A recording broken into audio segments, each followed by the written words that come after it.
Alright everybody, welcome to episode 296 of Psykos Platters, always powered by coffee.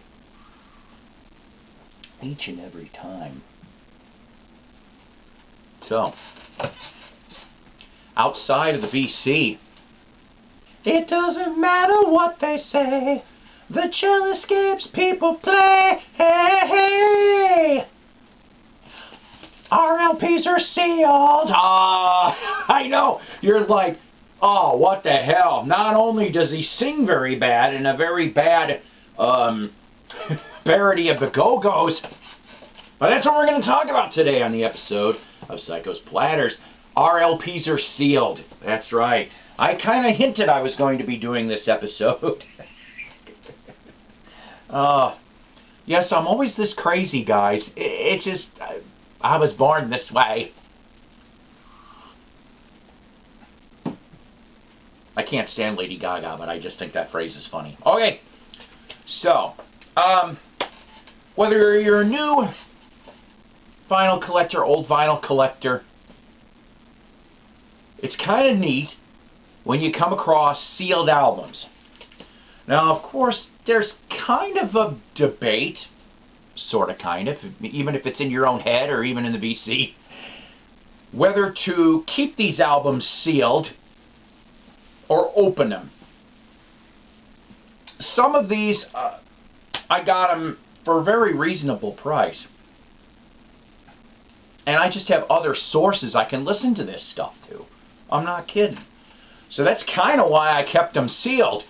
I know it kind of defeats the purpose if you think about it, collecting in the VC, because why do we buy records, ladies and gentlemen? Well, hopefully to play them. If you're kind of a true vinyl collector, and I know some people are going to go, well, what's that mean? True vinyl collector, in my opinion, is you buy records to enjoy them, right? Or to explore new musical territories and such. But the goal is you're playing them.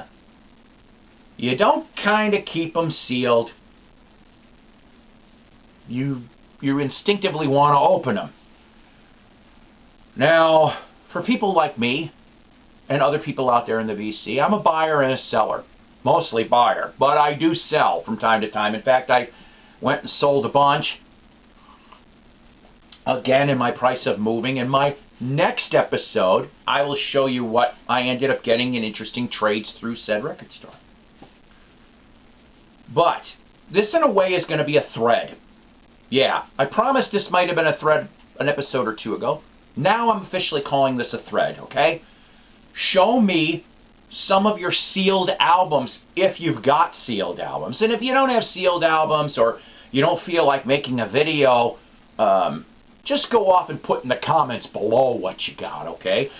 Whether it be an instinctive treasure or what have you. So these aren't exactly in chronological order, but my first one to show you right off the bat was a record store day from a couple years back. For the life of me, I can't remember what year, sorry, but I still have a still sealed picture disc edition of Motorhead's Aftershock, that's right, and it's hand numbered. Unfortunately, the person that wrote this didn't do a real good job, so I'm going to take the assumption it's 1,146 out of 4,500 units, okay? So, Motorhead's Aftershock is my first still sealed to show you. Alright, next. I think, now some of these I have shown in previous episodes, so you'll have to forgive me, but like I said, I was just gathering everything up. I showed this a long time back, but I have a little bit of an answer. I do have a little bit of an answer, because I asked some of you people out there about this still sealed Van Halen 1983 Jump 12-inch. It's in black and white. Here's the front, and here's the back. It's European. It's a European 12-inch is what it is on the Warner label. I think it's the lined Warner label by 83. But I got a kick out of this. You just don't come across David Lee Roth era Van Halen in a 12-inch, I think. There might have been some in the late 70s, but this is the first one I ever came across. But they didn't put this, to my knowledge, they did not put this out as a 12-inch in the United States. Europe, France, Portugal, there was a handful of other ones that put this out as a 12-inch. From 1990, Toto's past to present, 1977 to 1990. I like Toto, damn it. I do. Preferably the early stuff. I think I even sang very badly for episode 99. Remember episode 99? Where I was like, 99. Fuck it. Anyway, so that'll teach me for singing it badly. But here's the front, here's the back. This is kind of a nice collection, so to speak, from Columbia, with a couple new songs peppered in as well, but still sealed, from 1990. To do a little bit of Beetle bent, so to speak, for only $2.99, says the sticker. And get this, no cutout hole. I was expecting a cutout hole, but there wasn't one for this. For the 1976 album Beetles, I hope I'm pronouncing this right, Rotogravure. That's what I pronounce it as anyway. Say that 5 times fast when you're drunk. And here's your front, here's your back. By the way, the picture, of course, here on the back is the door to Abbey Road studio, which the fans would sign and such. But like I said, from 76, I guess Ringo thought that because in 1973, with the Ringo album, which was an excellent album, getting his buddies back, all his Beatle friends, you know, his other 3 of the gang, that lightning would strike twice on this. And of course there was other musical guests on here too, Peter Frampton, Dr. John, and the like. But it just didn't work. Dose of Rock and Roll was the main 45 off of this album. In a way, it's kind of too bad. It's got its moments. It's not a great Ringo album. But still, I have an opened copy already, so to find this really dirt cheap, if I remember correctly, I paid less than the $2.99 for a still sealed of that. To go from that to this one here, priced $3.99. Ebony and Ivory.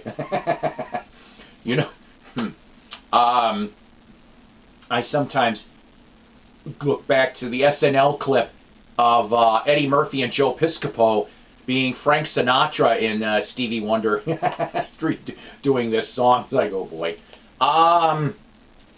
Yeah, McCartney tried, didn't he? He did. It's an alright song. It's not a great song. It's not. Maybe it's because I heard it way too many times in '82. I don't know.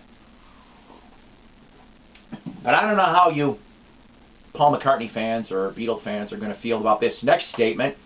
I would rather hear this than the Paul-Michael Jackson duet of Say, Say, Say from Pipes of Peace.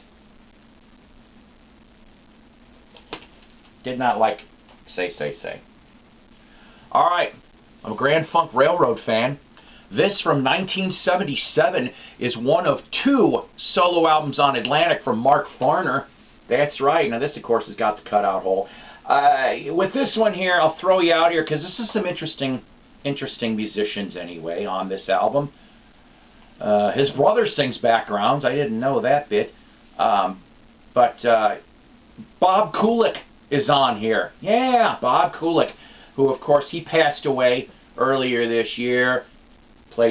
Worked for Kiss, Meatloaf, Lou Reed, here. Because, like I said, I didn't know that. And his band Balance. So I thought that's kind of neat. I didn't know that Bob was on this. Along with Dick Wagner, who was a Michigan music legend. He was in the band The Frost, and then worked with Alice Cooper, and a bunch of other fun people. The other album is called No Frills, but unfortunately, neither album did real well in the charts. Oh, and by the way, I thought this was kind of amusing. This is a 90s story. I want to say late 90s, okay? So, Best Buy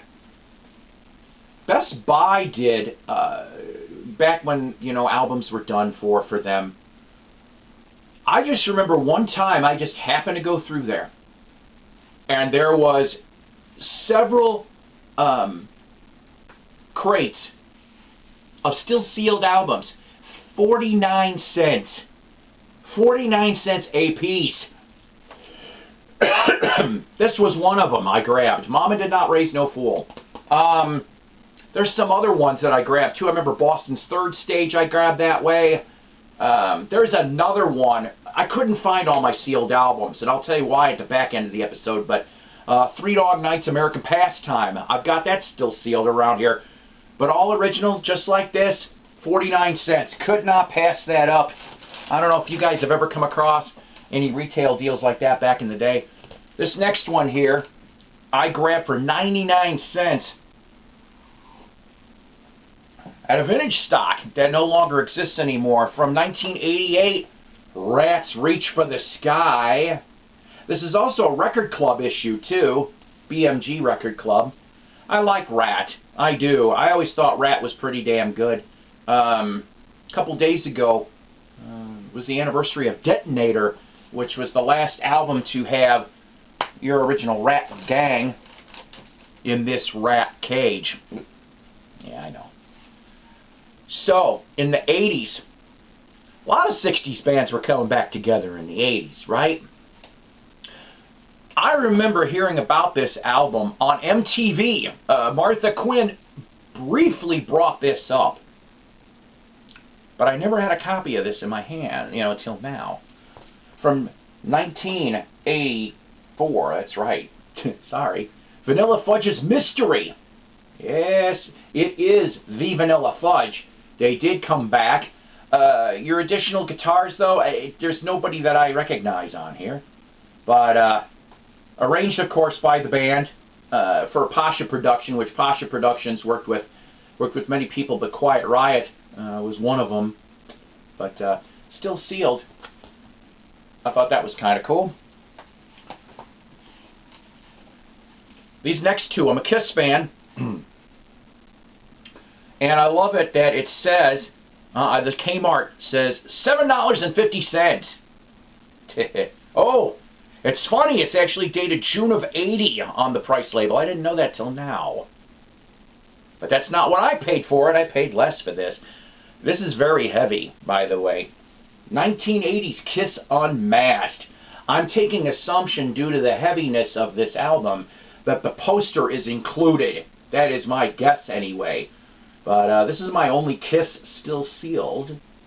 It's not a great album. Yeah, I know. I still like the last part, though. They're going to take our masks off. Gasp. I still think they stink. Yeah, well, what can we say? And also, Bob Kulick was on here, too. Played guitar on Naked City. And then Anton Fig was on drums here, too. But, of course, they were mentioning the illusion that the Frenetic Four, the original four, were still together, when in reality that was not the truth. Even though they rehired Peter Criss to come back for the Shandy video, which Shandy's an okay song. Big hit in Australia. Oh boy, Shandy was a big hit in Australia. Now, to go from Kiss to Kiss solo, I grabbed this in the last year or two. Sorry, I can't remember what year, but it was a Rocktober promotion from Rhino. Ace Frehley's Comet, that's right.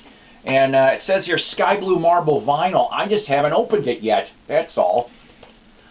A friend of mine bought this album before I snagged it back in '87.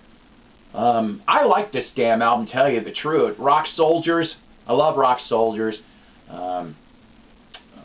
Into the Night, Dolls, I like Dolls. I know it's a little goofy, but his daughter sings background on Dolls too. But I had a brief encounter with John Regan, who was the bass player on said album here.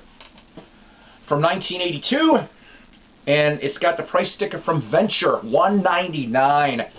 Bad Company's Rough Diamonds. I'm not going to lie to you, I've never heard this album. I have all the other Bad Coast, but I have never heard anything off of this album.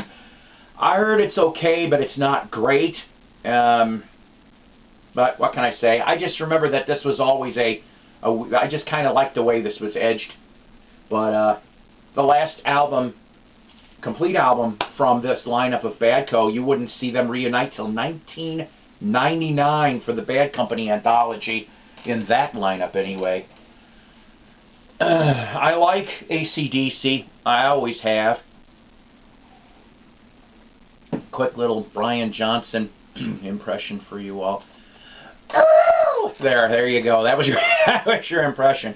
From 1983, Flick of the Switch for only $2.49. I just remember watching Flick of the Switch video on MTV when it first came out. This would be Phil Rudd's last album with the band until 1996's Ball Breaker. But, I don't know, guys. I don't know what you think about this. I mean, I remember hearing a couple cuts off of this and I liked it. And I liked this better than I did Fly on the Wall in '85.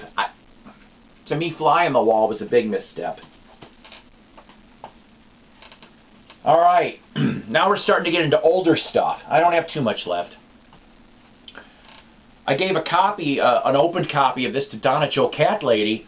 I kept the still sealed. It looks like it says $1.99 here on a price tag. I have no clue. It's got a cutout hole. I'm a big Badfinger fan. Airwaves from 1979. Here's the front. Here's the back. Truthfully, I like Lookout California. Lost Inside Your Love's a very nice ballad. Love's Gonna Come at Last.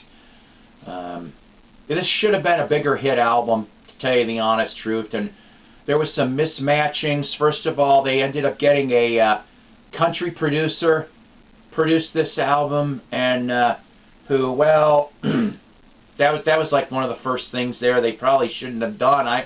They tried to get Roy Thomas Baker, but for some reason he wasn't available, and so that's how they ended up with Malloy. But this should have been a little bit better. This should have been at least top 40 fare. They were that close, kids, that close. But that's the story of Badfinger. What can I say? So I showed you some Beatles solo-related stuff. So I have a Monkees still sealed solo. Nope, not Monkees Band. I can't believe even I haven't opened this yet. From 1979, Mike Nesmith live at the Palais. That's right. Here's the front. There's the back, and it says "Taste a single royal with the flow." Al Perkins is on here doing his lap steel bit. I can see Nez is on here. John Ware, I've heard his name before in prior lineups, but this of course is on Pacific Arts.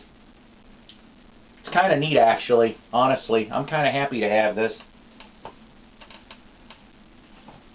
All right, couple more here. This one here I got.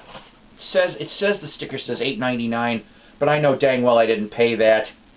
And then the price label on the under the sticker says $1.99. Okay, only a drill hole. I better cover this up, I guess. Mom's Apple Pie. Mom's Apple Pie from 1972.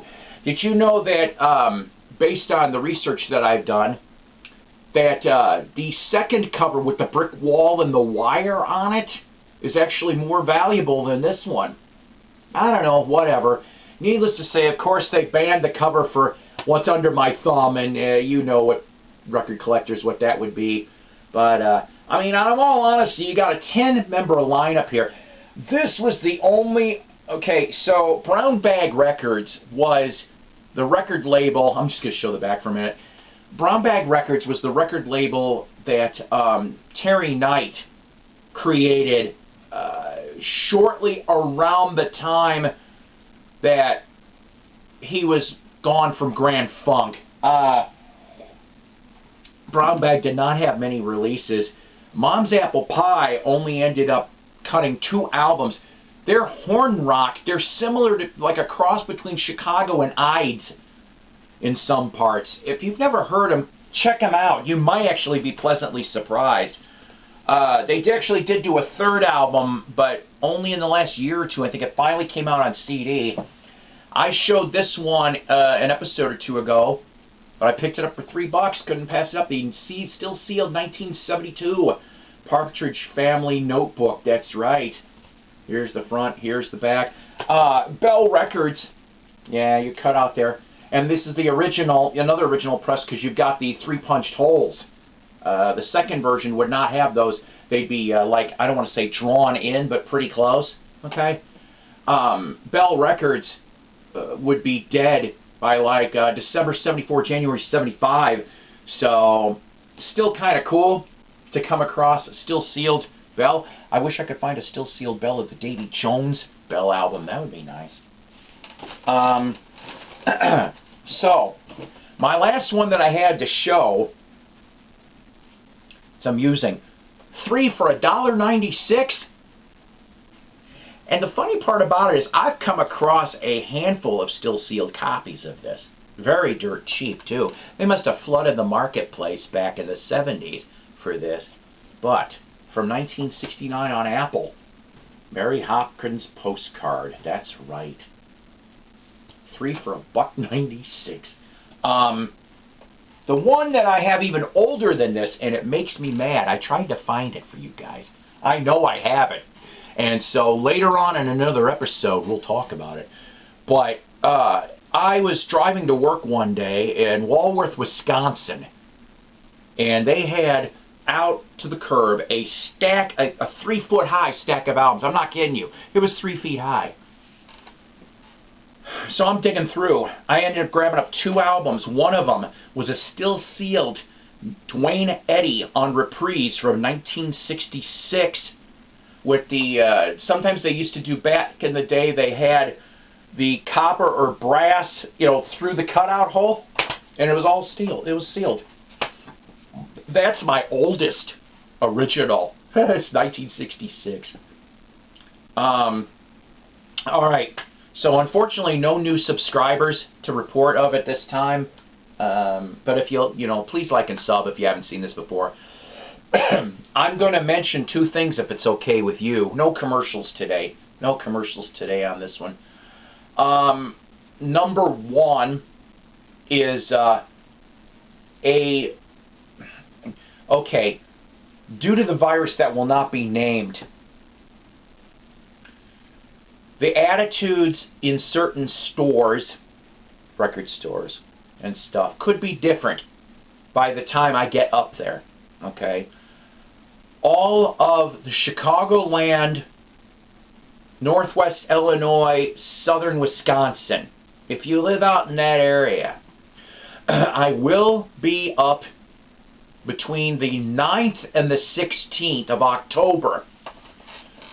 I would like to gather with at least a handful of people, if we can do this, and even for part of a day. Doesn't have to be a whole day. A record crawl, okay? I've been trying to do this on and off for a couple of years, but understandably, with my dad, going to see him towards the end, and helping my mom move, which there's nothing wrong with either of those things, but life gets in the way. So I am inviting anybody that is interested, that would like to do for at least part of a day a record store crawl in the Northwest Illinois suburbs. I don't really want to touch Chicago if I don't have to at this time. And it's not for the reasons you're thinking, but it's just it may be a little harder for me to get to some of those Chicago locations that I can drive to. It will not be my vehicle that I will be in. But let me know in the comments section, or you can drop me an email at www.psyko_DJ@yahoo.com. That is all lowercase letters. And we can try to organize a record store crawl. Donna Joe Cat Lady will be at the record store crawl. I'm hoping my friend Tim Smith. At least there'll be us, and hopefully others. There's a bunch of you guys I would like to meet if you're up there. So that is number 1. Number 2, this is episode 296 of Psykos Platters. Episode 300 is coming. I'm hoping to do it between now and the time I leave for Chicago, but I ain't holding my breath. So for 300, I'd like to take that episode to Ask Mighty Psycho. Ask Psycho stuff. It could be musically related. It could be non-musical related. But I would like to answer whatever questions you may happen to have. I've got 636 of you out there. And hopefully more down the line. Is there just anything you'd like to know? Because I pretty much am an open book mostly. At least I like to think so. I got a big enough mouth, I might as well back it up, right? Right. Other than that, guys, take care, be safe, rock on, and remember, October 9th through 16th, I'll be in Northwest Illinois, episode 300, Ask Mighty Psycho. Start thinking up your questions. I will bring this up in the next couple episodes as reminders. All right, take care. God bless. Rock on.